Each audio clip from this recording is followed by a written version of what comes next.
लाखों की लागत, महीनों की मेहनत, दिन रात का पसीना, और जब फसल कटती है तो हाथ में आता है सिर्फ अफसोस। क्या आपके साथ भी ऐसा होता है? आप बेहतरीन किस्म का बीज लाते हैं, सबसे अच्छी खाद डालते हैं, समय पर पानी भी देते हैं, लेकिन फिर भी आपके गेहूं की पैदावार पड़ोसी के खेत से कम रह जाती है। आप सोचते हैं कि आखिर गलती कहां हो रही है, आपने तो सब कुछ सही किया। लेकिन मैं आपको बताऊं, आपकी सारी मेहनत पर पानी फेरने वाली एक बहुत छोटी सी चूक हो सकती है, एक ऐसा रहस्य जिस पर 90% किसान ध्यान ही नहीं देते। और वो रहस्य है बुआई का समय। जी हां, सिर्फ कुछ दिनों का अंतर आपके खेत में सोने जैसी फसल उगा सकता है, या फिर आपकी पूरी कमाई को मिट्टी में मिला सकता है। आज इस वीडियो में हम उसी एक गलती का पर्दाफाश करने वाले हैं।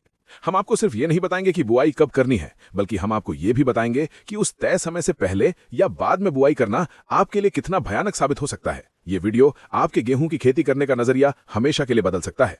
इसलिए एक भी सेकंड के लिए इसे छोड़ने की गलती मत करना, क्योंकि जो किसान इस वीडियो को पूरा देखेगा वो इस साल अपनी गेहूं की पैदावार का पिछला सारा रिकॉर्ड तोड़ने वाला है।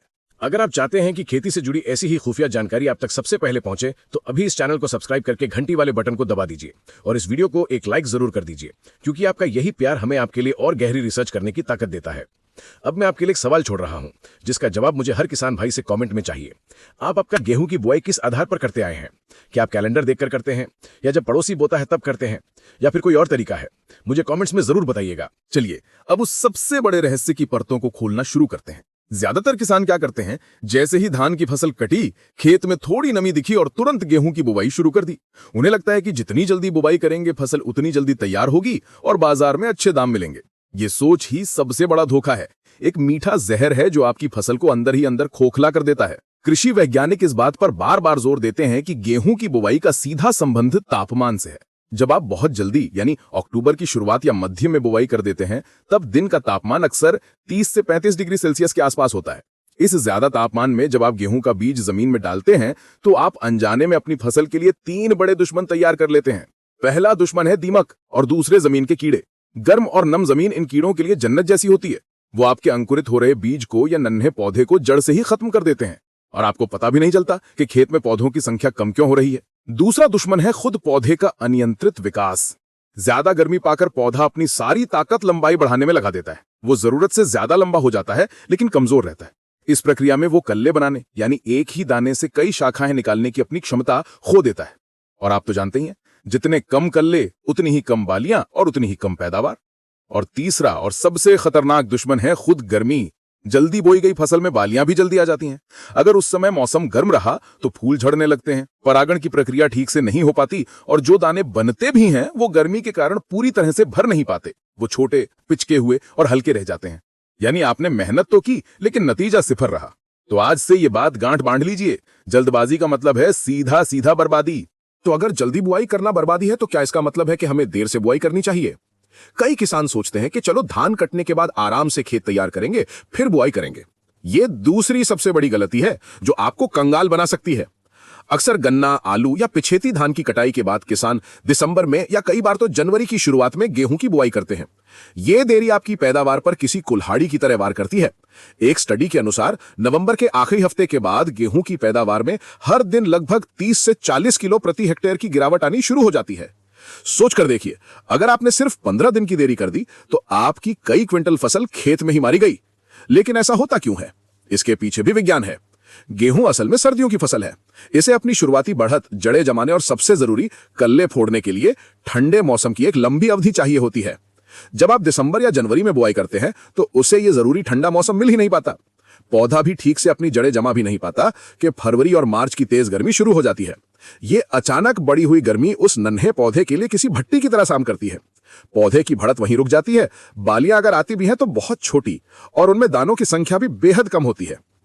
और जो दाने बनते हैं उन्हें पकने और मोटा होने के लिए ठंडा मौसम चाहिए होता है, लेकिन बाहर तो गर्मी पड़ रही होती है। नतीजा यह होता है कि दाना पूरी तरह से विकसित होने से पहले ही सूख जाता है। वो एकदम मरा हुआ, सिकड़ा हुआ और बिना वजन का रह जाता है। इस तरह की फसल की न तो आपको अच्छी कीमत मिलती है और न ही घर में रखने लायक अच्छी गुणवत्ता होती है। इसके अलावा देर से बोई गई फसल पर रस्ट यानी गेरुआ रोग का हमला होने का खतरा कई गुना बढ़ जाता है। तो अब आप समझ गए होंगे कि न तो जल्दबाजी अच्छी है और न ही देरी। दोनों ही सूरतों में नुकसान आपका ही है। तो आखिर वो जादुई समय है कौन सा?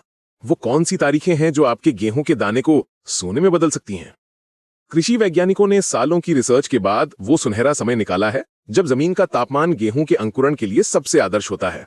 ये वो समय है जब दिन और रात का औसत तापमान 20 से 25 डिग्री सेल्सियस के बीच रहता है और कैलेंडर के हिसाब से ये समय आता है 25 अक्टूबर से लेकर 25 नवंबर के बीच। जी हाँ, यही वो एक महीने की गोल्डन विंडो है जो आपकी पैदावार का ताला खोलने वाली चाबी है। इस दौरान बोया गया बीज सबसे अच्छा अंकुरित होता है, उसकी जड़ें गहरी और मजबूत बनती हैं और पौधे में कल्ले फूटने की प्रक्रिया सबसे अच्छी होती है। लेकिन रुकिए, कहानी यहीं खत्म नहीं होती। क्या हर किसान के लिए, हर खेत के लिए और हर किस्म के लिए यही समय सबसे बेस्ट है? नहीं। अब हम उस रहस्य की और भी गहरी परत में उतरेंगे जो आपको एक आम किसान से एक स्मार्ट किसान बनाएगा। ये जो 25 अक्टूबर से 25 नवंबर का समय है, ये सिंचित क्षेत्रों में समय पर बोई जाने वाली किस्मों के लिए है। लेकिन गेहूं की किस्में भी अलग अलग होती हैं। अगर आप समय पर बुआई कर रहे हैं तो आपको अगेती यानी समय पर बोई जाने वाली किस्मों का ही चुनाव करना चाहिए, जैसे कि HD 2967, DBW 303 या WH 1105। ये किस्में अपना पूरा समय लेकर विकसित होती हैं और इस गोल्डन विंडो में बोए जाने पर अपनी क्षमता के अनुसार सर्वोच्च पैदावार देती हैं। लेकिन अगर आप किसी वजह से लेट हो गए हैं, मान लीजिए आपकी धान की फसल 25 नवंबर के बाद कटी है, तो क्या आपको खेती छोड़ देनी चाहिए? बिल्कुल नहीं। यहीं पर स्मार्ट किसान की पहचान होती है। ऐसी स्थिति के लिए वैज्ञानिकों ने खास पछेती किस्में विकसित की हैं। ये किस्में जैसे कि HD 3059, राज 3765 या PBW 752 कम समय में पकने के लिए तैयार की गई हैं और इनमें गर्मी को सहने की क्षमता भी थोड़ी बेहतर होती है। इन किस्मों की बुआई आप 25 नवंबर से लेकर 25 दिसंबर तक कर सकते हैं।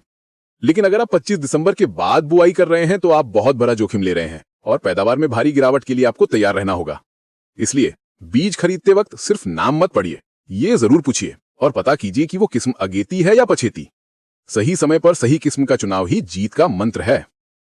अब जब आपने सही समय और सही किस्म का चुनाव कर लिया है तो क्या आपका काम खत्म हो गया? नहीं, अब तो असली काम शुरू हुआ है। पैदावार की मजबूत इमारत एक अच्छी नींव पर ही खड़ी होती है और वो नींव है खेत की तैयारी। धान की कटाई के बाद खेत में जो नमी है उसका सही इस्तेमाल करना है। सबसे पहले एक गहरी जुताई मिट्टी पलटने वाले हल से करें। इससे धान के अवशेष और खरपतवार नीचे दब जाएंगे और मिट्टी में धूप लगेगी, जिससे कीड़े मकोड़े और बीमारियों के जीवाणु खत्म हो जाएंगे। इसके बाद 2 से 3 जुताइयां कल्टीवेटर से करके मिट्टी को एकदम भुरभुरा बना लीजिए। हर जुताई के बाद पाटा लगाना बहुत जरूरी है। इससे खेत समतल होता है और नमी अंदर ही लॉक हो जाती है। खेत की तैयारी के समय ही गोबर की सड़ी हुई खाद या वर्मी कंपोस्ट का प्रयोग करें। ये आपकी मिट्टी के लिए संजीवनी का काम करेगा। और आखिरी जुताई से पहले ही जरूरी उर्वरकों जैसे कि फास्फोरस और पोटाश की पूरी मात्रा और नाइट्रोजन की कुछ मात्रा को मिट्टी में मिला दें। नींव तैयार है, अब बारी है उस पर इमारत खड़ी करने की, यानी बीज की। हमेशा प्रमाणित बीज ही खरीदें। अब बुआई का तरीका भी आपकी पैदावार को 10 से 15% तक घटा या बढ़ा सकता है। आज भी कई किसान भाई छिटकमा विधि से बुआई करते हैं। ये सबसे आसान लेकिन सबसे नुकसानदायक तरीका है। इसमें बीज कहीं ज्यादा कहीं कम गिरता है, कोई दाना ज्यादा गहरा चला जाता है तो कोई ऊपर ही रह जाता है। इससे अंकुरण एक जैसा नहीं होता और पौधों की संख्या भी कम रह जाती है। इसका सबसे अच्छा विकल्प है seed drill machine. Seed drill से बुआई करने पर बीज और खाद एक निश्चित दूरी और एक समान गहराई पर गिरते हैं। इससे अंकुरण बेहतरीन होता है, हर पौधे को बढ़ने के लिए बराबर जगह मिलती है और खरपतवार निकालने में भी आसानी होती है। लाइन से लाइन की दूरी लगभग 20 से 22 सेंटीमीटर रखें। और हाँ, बुआई से पहले बीजोपचार करना कभी ना भूलें। ये एक ऐसा सुरक्षा कवच है जो आपके बीज को शुरुआती बीमारियों और कीड़ों से बचाता है और आपको बाद के बड़े खर्चों से भी बचाता है। अब आपने सब कुछ सही कर दिया, सही समय, सही किस्म, सही तैयारी और सही तरीके से बुआई। लेकिन एक आखिरी और सबसे महत्वपूर्ण चीज है जो आपकी फसल को मंजिल तक पहुंचाएगी, और वो है पानी। गेहूं की फसल में सिंचाई कब और कितनी करनी है, ये जानना बेहद जरूरी है। आप चाहें तो 10 सिंचाई कर दें, लेकिन अगर आपने उन क्रांतिक अवस्थाओं पर सिंचाई नहीं की जब पौधे को पानी की सबसे ज्यादा जरूरत होती है, तो आपकी सारी मेहनत बेकार हो सकती है। सबसे पहली और सबसे जरूरी सिंचाई बुआई के 20 से 25 दिन बाद होती है, जब पौधे की मुख्य जड़ें बन रही होती हैं।